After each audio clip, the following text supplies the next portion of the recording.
This video is working on solving equations with variables on both sides. That means that we're going to have variables on both sides of the equation. If we look at our first example, we have 3x plus 4 equals 2x minus 8. I can see I've got an x on the left side of the equation and an x on the right side of the equation. I'm going to want to put those together. Typically, when I combine or when I get the variables on the same side, I go to the smaller variable. So this 2x is smaller. My goal is to get this 2x over here with the 3x so that I can combine those like terms. We do have to do addition or subtraction in order to make that happen. Because it's a positive 2x, I'm going to go ahead and subtract 2x. I have to subtract 2x on the other side as well. You can see I'm lining it up with the 3x above it. Those are like terms. 2x minus 2x cancels. And now I can do the math. 3x minus 2x is an x. Bring down plus 4 equals, and then you have a negative 8 left over on the right. And now we're down to just a one-step equation. We have that plus 4. We'll subtract 4 from both sides. The 4's cancel, so we have x equals negative 12. So when you solve an equation with variables on both sides of the equal sign, you want to get the variables on the same side first, and then continue solving. Alright, so I see we have a negative 2x and a positive 4x. I'm going to move the smaller variable negative 2 over here to the right, but I have to do this with addition or subtraction. Because it's a negative 2x, I will go ahead and add 2x. We do the opposite operation. Negative 2x plus 2x cancels, leaves us with 8 on the left, equals 6x minus 2. Now if we look at the variable on the right side of the equation, we have the 6 and the negative 2 to get to the other side. So now we're just going to solve this two-step equation. We'll go ahead and add 2 first. You always do your addition or subtraction terms first. So we have 10 equals 6x. And then our last step is to divide by 6.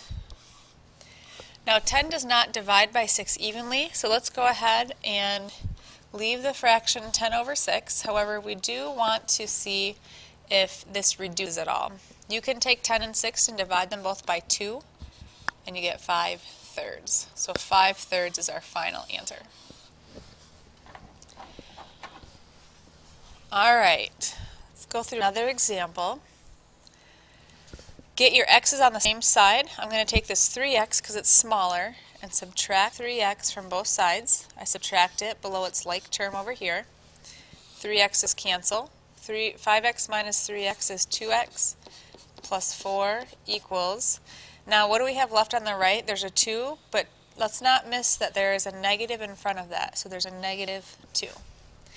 Now we have with the x the 2 and the 4, so we'll do our two-step equation, starting with the addition or subtraction first. So we have 2x equals negative 6, divide by 2, x equals negative 3. Alright, last example. Now this one has some decimals, that's okay. We still want to first look at the variables. I have a 1a and a 2.5a. So I'm going to get this 1a over to the other side. It's positive, so I will subtract an a from both sides. Leaves me with 1.7 equals. Now 2.5a minus a 1a is a 1.5a minus 4.9. Alright, with the a we have the 1.5 and the negative 4.9, so we're going to start over there. With the addition or subtraction, we'll go ahead and add 4.9 to both sides. 4.9's cancel. You're left with your 1.5a on the right. On the left, we get, what is that, 6.6?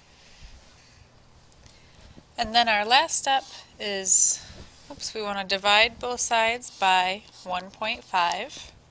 Now because this equation has decimals from the start, we're okay with decimal answers on this.